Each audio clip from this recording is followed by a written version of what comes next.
এখন এই সিআর মামলা যদি হয়, এখন সেই মামলা প্রত্যাহার করতে গেলে খরচ কেমন হতে পারে?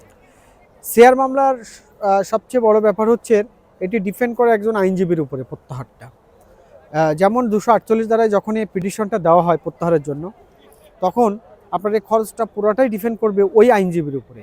আচ্ছা। কোনো আইনজীবী 5,000 টাকা, 10,000 টাকা, 50,000 টাকা, এমনকি যদি আপনি অনেক বড় সিনিয়র হয়ে থাকে সেক্ষেত্রে তিনি আরও বেশি টাকাও নিতে পারেন। এটি কোনো সরকারিভাবে আপনার কোনো খরচ নাই।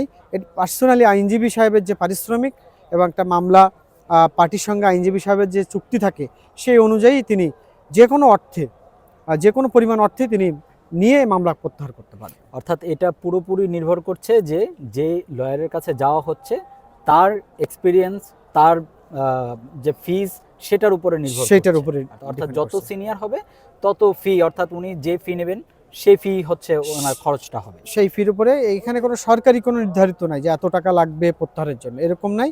জাস্ট আইনজীবী সাহেবের পার্সোনাল যে ফিটা সেটার উপরে ডিপেন্ড করে তিনি মামলা প্রত্যাহার করবেন।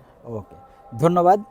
প্রিয় দর্শক, আশা করি আপনারা বুঝতে পেরেছেন যে আসলে সিআর মামলা কি আমাদের উনি ব্যাখ্যা করলেন, এবং সিআর মামলা যদি আপনারা প্রত্যাহার করতে চান তাহলে খরচটা আসলে কেমন হয়, এবং আপনারা কোথায় গেলে কার মাধ্যমে আপনারা এই সিআর মামলা আপনারা প্রত্যাহার করতে পারবেন সেই বিষয়গুলো সম্বন্ধে আশা করি আপনারা বুঝতে পেরেছেন।